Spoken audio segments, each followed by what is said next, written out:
Hello बच्चों, welcome to social science with Rinki. कैसे हैं आप? उम्मीद करती हूँ आप सभी अच्छे होंगे। आज जो हम इस वीडियो में देखने जा रहे हैं वो 10th क्लास का चैप्टर देखने जा रहे हैं, हिस्ट्री का पहला चैप्टर, यूरोप में राष्ट्रवाद। इससे पहले हम 10th क्लास के 3 चैप्टर कंप्लीट कर चुके हैं, एक इकोनॉमिक्स का, एक पॉलिटी का और एक ज्योग्राफी का। तो जो लोग मेरा ये वीडियो पहली बार देख रहे हैं वो प्लेलिस्ट में जाके उनको भी देख सकते हैं, उनको भी विजिट कर सकते हैं। जिन्होंने चैनल को सब्सक्राइब नहीं किया है वो सब्सक्राइब कर लें, बेल आइकन ज़रूर दबा लें, जिससे कि जब भी मेरी नई वीडियो अपलोड होगी तो आप तक उसका नोटिफिकेशन पहुंच जाए। आज जो हम देखेंगे वो 10th क्लास की हिस्ट्री का सबसे पहले जो चैप्टर है, यूरोप में राष्ट्रवाद का उदय, ये वाला हम देखेंगे। आज हम इसका सिर्फ इंट्रोडक्टरी पार्ट देखेंगे, फिर जो नेक्स्ट जो वीडियो आएगी उसके अकॉर्डिंग हम हर टॉपिक, मतलब जितने भी एक वीडियो में जो टॉपिक कवर होते चले जाएंगे वो हम कवर करते चले जाएंगे।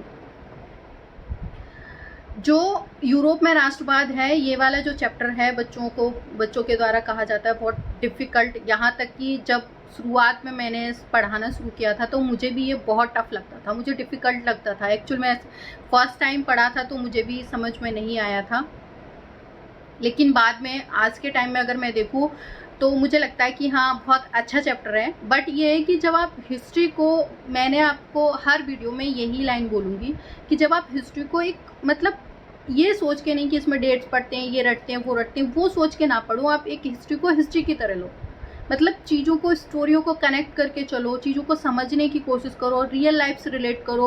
अगर हम मतलब अदर कंट्री की भी जैसे वर्ल्ड हिस्ट्री भी पढ़ रहे हो तो आप उसको इस टाइम में वो देखो ना कि आपके कॉन्टेक्स्ट में, इंडिया के कॉन्टेक्स्ट में उस टाइम कौन सी एक्टिविटी चल रही थी, उससे हमारे कंट्री पे क्या इम्पैक्ट पड़ा था, वो सारी चीज़ें लेके चलोगे तो वो भी इंटरेस्टिंग लगेगी। यहाँ जो हम पढ़ेंगे, यूरोप में राष्ट्रवाद पढ़ेंगे।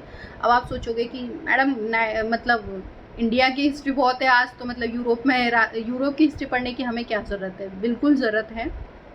आपने देखा होगा जब आपने 6th क्लास की हिस्ट्री पढ़ी होगी तो एक आपका जब चैप्टर ख़त्म होता था हिस्ट्री वाला, जो हमारे अतीत वाली बुक थी, उसमें एक जगह अन्यत्र करके आता था और उसमें दूसरे किसी कंट्री का उसी टाइम पीरियड में कुछ ना कुछ कोई एक्टिविटी होती थी, कोई घटना होती थी, उसका ज़रूर उसमें जिक्र किया जाता था, बताया जाता था, किसी एक उसका उठा लिया जाता था। वो इसीलिए ताकि आप वर्ल्ड की हिस्ट्री से क्या है, कनेक्टेड रहो। और दूसरा ये कि हम वर्ल्ड की हिस्ट्री क्यों पढ़ रहे हैं, तो देखो हम जो नेशनलिज्म, अब इसके बाद हम जो इंडिया में नेशनलिज्म वो पढ़ेंगे, अभी हम यूरोप में नेशनलिज्म पढ़ रहे हैं, तो उसका मीनिंग यही है कि जो यहाँ पर जो यूरोप जो महाद्वीप था आपका, वहाँ पर कैसे, मतलब किस तरह से मतलब राष्ट्रवाद आया और उसका असर अदर कंट्रियों पे क्या हुआ, उसका इम्पैक्ट उन पे क्या हुआ, हम पे क्या हुआ, ये सारी चीज़ें हम इस पूरे चैप्टर में पढ़ने वाले हैं। और अगर मैं कहूँ तो जिन्होंने 9th को बहुत अच्छे से पढ़ा है, खास करके हिस्ट्री की बुक को, तो उन्हें कोई प्रॉब्लम नहीं होने वाली इस चैप्टर में।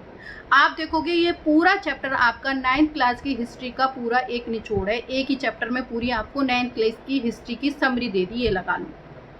तो जिन्होंने 9th क्लास को ये सोच के पढ़ा कि कोई नहीं, 9th की क्लास से पास हो जाएंगे, बोर्ड थोड़ी ना है, ऐसे सोच के अगर पढ़ा है तो उन्होंने ये बहुत बड़ी मिस्टेक करी है। लेकिन जिन्होंने 9th को बहुत सीरियसली पढ़ा है, खास करके हिस्ट्री को पढ़ा है, तो उनके लिए ये चैप्टर बहुत ही इंटरेस्टिंग होने वाला है और बहुत ही अच्छा सा होने वाला है।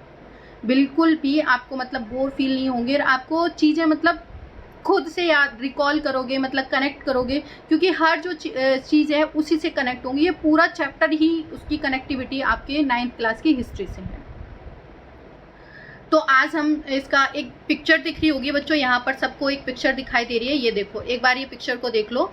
यहाँ आप क्या देख रहे हो कि एक ये प्रतिमा है, इसके आगे यहाँ आप देख रहे हो कि ये लाइन से एक तरह से एक पूरी लाइन बनी चली आ रही है इसके आगे, यहाँ मूर्ति के पास, ठीक है। ये एक बार देख लो। ये जो पिक्चर है फ्रेडरिक सॉर्यू ने बनाई थी, ये फ्रांस के एक वो थे, मतलब चित्रकार कह सकते हैं एक तरह से, जो कलाकार थे, उन्होंने ये पिक्चर बनाई। तो उन्होंने जो ये पिक्चर बनाई थी एक्चुअल में क्या थी कि उन्होंने अपने जो कह सकते हैं कि अपना एक काल्पनिक संसार गढ़ा था। मतलब उसने सोचा कि ये जो वर्ल्ड है वो इस तरीके का होगा, जहाँ मतलब जनतंत्र होगा और गणतंत्र जो सामाजिक गणतंत्र होगा, मतलब डेमोक्रेटिक एक कंट्रीज होंगे, सब अपने अपने नेशंस होंगे, अपना अपना अधिकार होगा उन पे, तो उन्होंने इस तरह से पिक्चर दिखाई। अब आप देख रहे हो इसमें जो है सबसे आगे अमेरिका और स्विट्जरलैंड को रखा हुआ है, फ्रांस इसके बिल्कुल पास में। अमेरिका और स्विट्जरलैंड को तो बाहर कर दिया उन्होंने, आगे कर दिया, और फ्रांस अभी अभी इसके पास आकर के रुका हुआ है। इस तरह से पिक्चर दिखा रखी है। तो वो इस पिक्चर में एक्चुअल में क्या दिखाना चाह रहा है, वो इस पिक्चर में दिखाना चाह रहा है कि जो देश हैं, एक नेशन की प्रतिमा जो है, राष्ट्र की जो प्रतिमा है, उसके आगे अपना सर झुका रहे हैं, उनको प्रणाम कर रहे हैं। और ये मतलब जिन्होंने फ्रीडम ले ली, जिनको मतलब फ्रीडम मिल गई है, वो तो आगे चले गए। देखो जब ये फ्रेडरिक सोरायू ने ये पिक्चर बनाई थी, जो फ्रेडरिक सोरायू ने जब ये पिक्चर बनाई थी, तब क्या था कि जो अमेरिका एक राष्ट्र बन चुका था, मतलब एक नेशन बन चुका था, एक देश बन चुका था, स्विट्जरलैंड भी बन चुका था, तो इसलिए उनको इस प्रतिमा से आगे कर दिया, इस मूर्ति से आगे। अब इसके जस्ट पास में आपने फ्रांस को दिखा रखा है। ये देखो फ्रांस का, आपने फ्रांसीसी क्रांति पढ़ी होगी तो उसमें आपने ट्राई कलर वाले फ्लैग की मतलब बारे में पढ़ा होगा, याद हो तो फ्रांस की क्रांति एकदम से रिकॉल करो, याद करो।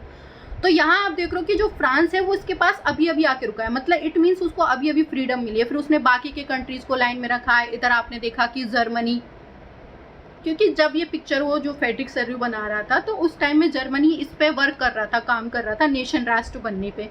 फिर बाकी के और कंट्रीज को देखो लाइन में कतार में दिखा रखा है। तो वो उन्होंने देखो उसने एक यूटोपियन जो पिक्चर बनाई थी। यूटोपियन मतलब जो यूटोपिया मतलब एक काल्पनिक होना, जो मतलब जिसकी वो चीज़ होती नहीं है, हम सिर्फ अजम्पशन करते हैं, मतलब कल्पना करते हैं कि ऐसा होना चाहिए। जैसे कुछ भी सोच लो कि जो चीज़ हो नहीं सकती, आप बस उसकी उम्मीद करो एक तरह से, मतलब उसका कल्पना करो, अपने सपनों में देखो इस तरह से। तो उन्होंने मतलब एक तरह से ये एक काल्पनिक उसकी उम्मीद करी थी कि मतलब जो हमारा वर्ल्ड है, संसार है, वो इस तरीके का होगा। मतलब यहाँ पर आपने देखा होगा कि यहाँ आपको ये कुछ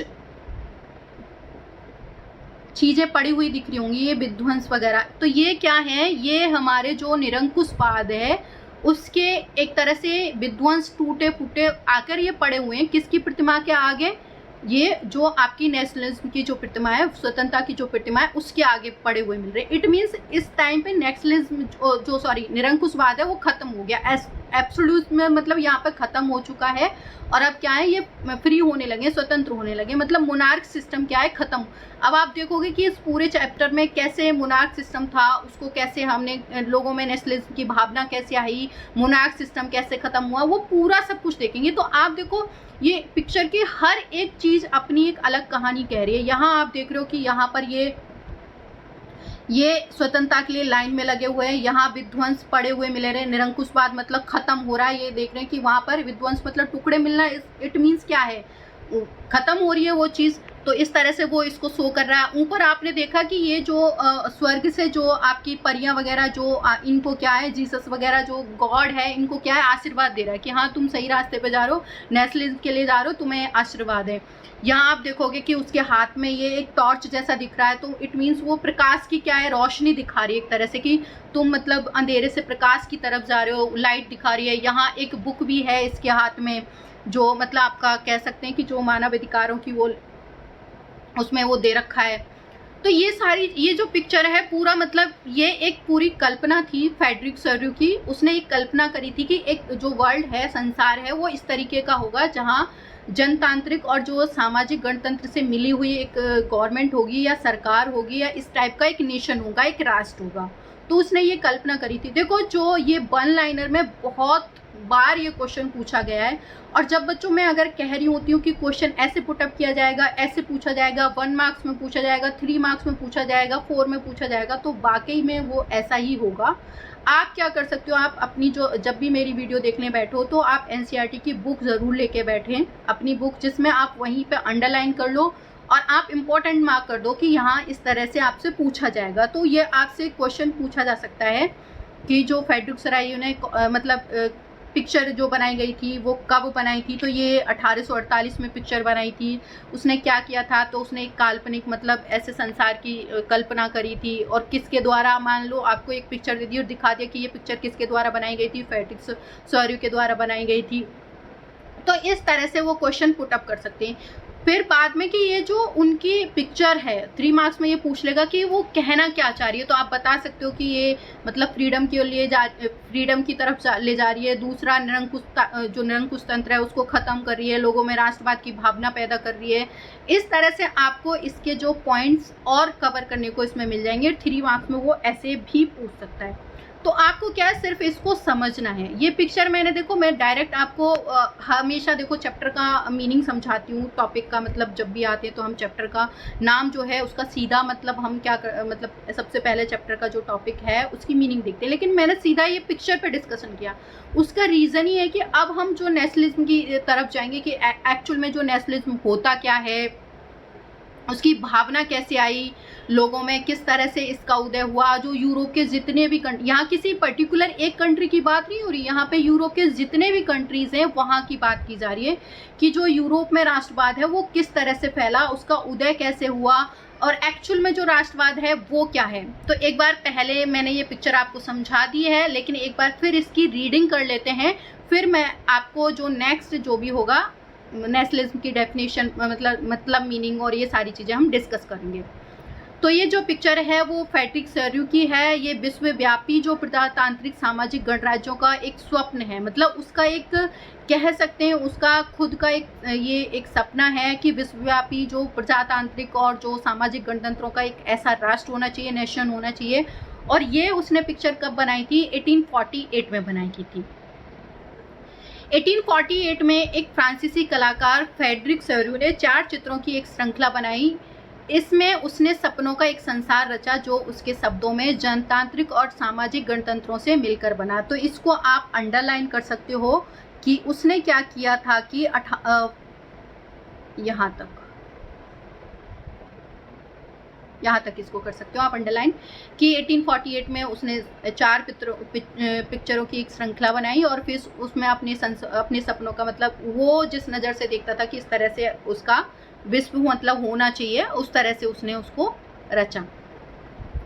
इस श्रृंखला के पहले चित्र में यूरोप और अमेरिका के लोग आगे दिखाए गए। मतलब इस पिक्चर का पहला पार्ट है उसमें क्या दिखा रखा है कि जो आपका मैंने पहले ही कहा था कि यूरोप और अमेरिका के लोग आगे दिखाई दिए। अब यूरोप मतलब इट मीन्स देखो पहले क्या था कि कोई नेशन नहीं थे, मतलब कोई राष्ट्र नहीं थे, बाउंड्री नहीं थी। जैसे मान लो आप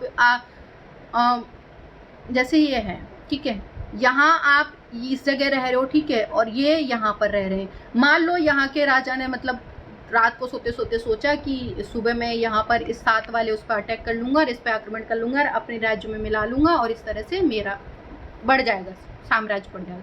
तो इसी टाइप का चल रहा था उस टाइम में। मतलब लोग मतलब जो अब उनकी कोई बाउंड्री लाइन फिक्स नहीं थी। जो नेशन पे वो जिनका आधिपत्य हो जाता था अटैक कर लेते थे और अपने में मिला लेते थे, वही मतलब एक तरह से हो जाता था। और जैसे कुछ लोग जो एरिया उसमें लोग में शामिल हो रहे हैं उनको कह दिया जाता था कि अच्छा तुम आज इनके कंट्रोल आज तुम्हारा इस पर कंट्रोल हो गया है और आज से तुम्हारा राजा ये, तो हाँ ठीक है। कल से अगर तुम किसी दूसरे उसमें चल गए राजा तुम्हारा है, हाँ ठीक है। मतलब लोगों का कोई ये नहीं कह सकते कि ये नेशन तुम्हारी एक फिक्स बाउंड्री लाइन, जैसे आज हम कह सकते हैं कि इंडिया की एक फिक्स बाउंड्री लाइन है, ये इंडिया है। जैसे कश्मीर से कन्याकुमारी तक, इधर आप राजस्थान से और इधर ले जाओगे आपका जो अरुणाचल प्रदेश तक, तो आपको फिक्स पता है कि ये एरिया हमारा है, ये बाउंड्री लाइन हमारी है, ये देश हमारा है। ये उस टाइम नहीं था यूरोप में। तो इसीलिए जो फ्रेडरिक सॉर्यू थे उन्होंने अपने सपनों का जो संसार रचा था उसमें ये देखा था कि उसने सबको फ्री कर दिया, आज़ाद कर दिया, सबके अपने अपने नेशन बनाए थे उन्होंने। तो इस पिक्चर में आप देख रहे हो कि जो यूरोप और अमेरिका के लोग हैं उनको आगे दिखा रहा है, क्योंकि सबसे पहले नेशन उन्होंने बनाए। और यूरोप में भी सबसे पहले स्विट्जरलैंड। सभी उम्र और आप देख रहे हो कि इस कतार में कोई एक सिंगल मतलब ऐसे कोई एक एज ग्रुप या ऐसा नहीं दे रखा। इसमें सभी मतलब चाहे वो स्त्री हो या पुरुष हो, बच्चे हो, काले हो, गोरे हो, जो भी है सब इस कतार में दिख रहे हैं। कतार मतलब लाइन में दिख रहे हैं एक तरह से। सभी उम्र और सामाजिक वर्ग के स्त्री पुरुष एक लंबी कतार में स्वतंत्रता की प्रतिमा की क्या करते आ रहे नजर आ रहे, वंदना करते हुए, मतलब उसकी प्रेयर करते हुए नजर आ रहे हैं। आपको याद होगा कि फ्रांसीसी क्रांति के दौरान कलाकार स्वतंत्रता को महिला का रूप प्रदान किया करते थे। देखो ये जो एक तरह से हमने जो स्वतंत्रता की प्रतिमा जो स्टार्ट हुई थी, आपने देखा होगा फ्रांस में भी जो लोग अभी जिन्होंने मतलब 9th को ध्यान में सुना होगा तो आपने देखा होगा जो फ्रांस में जो उन्होंने एक स्वतंत्रता का रूप जो दिया था, मानवीय रूप, वो एक प्रतिमा को मतलब एक लेडीज को बना दिया था। तो इसी तरह से इस प्रतिमा को मतलब एक नेशन, एक राष्ट्र, या कह सकते हैं कि स्वतंत्र राष्ट्र की प्रतिमा मान करके और उसके सामने वो क्या कर रहे हैं, सर झुका रहे हैं। यहाँ भी आप ज्ञानोदय की मसाल को पहचान कर सकते हैं। उनके हाथ में ज्ञानोदय की मसाल है, जो उसके एक हाथ में, दूसरे में मनुष्य के अधिकारों का घोषणा पत्र, जो मैंने आपको दिखाया था, शुरुआत में दिखा दिया था कि जो है यहाँ पर ये एक टॉर्च मतलब ज्ञानोदय की मसाल ले रखी है, इधर यहाँ मानव अधिकारों का घोषणा पत्र ले रखा है इन्होंने। मैंने ये आपको शुरुआत में ही दिखा दिया था।